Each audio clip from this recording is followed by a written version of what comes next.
Hello, everyone. I'm Blaine Gilmer. Welcome to Southeastern 14, daily coverage of SEC sports, football, basketball, baseball. You can find it all here on Southeastern 14. So make sure you subscribe, like, turn on notifications, comment on our videos, everything that you can do to engage. We welcome you to do that because we are engaging with you when it comes to SEC content each and every day.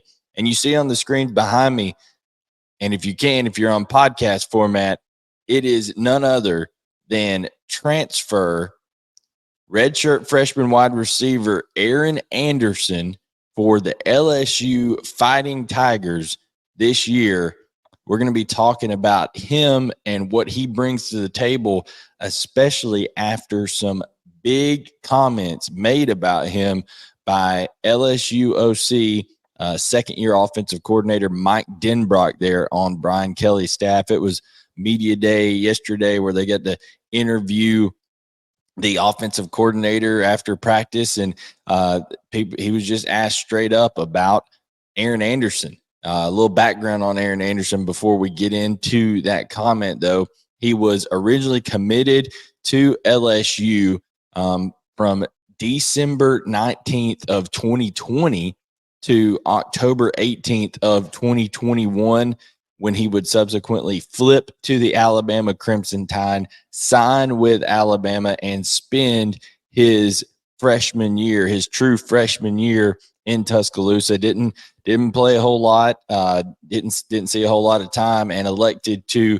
transfer back to right outside of home. So he's from Edna Karr, which is, right outside of New Orleans there, right in New Orleans.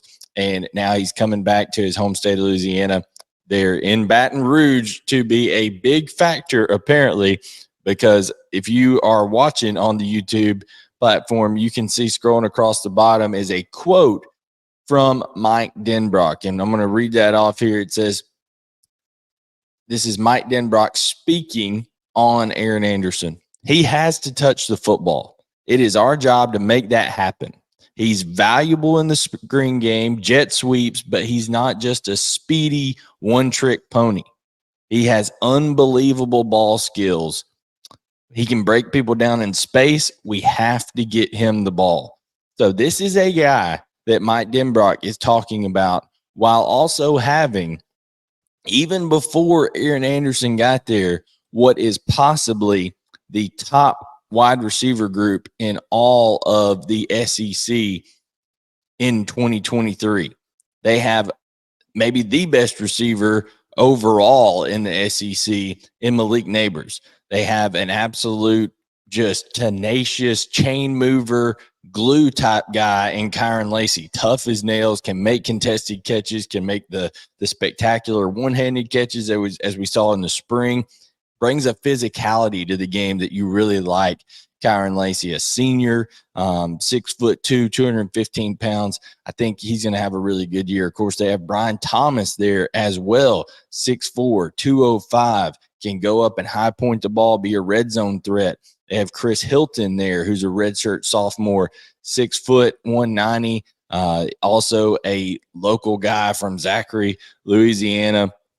So, and then Landon Abetta is going to be doing some good things over there. They've got tons of freshmen, whether it's Jalen Brown or Shelton Sampson, all guys that they're looking forward to seeing what they can do in 2023. So when you have that level of depth, and then you have Mike Denbrock coming out here saying, hey, I know we got all those guys, but this guy that went to Edna Karr had over 6,000 career yards, total yards for his career, did unbelievable things in the return game, was a star in track and field as well.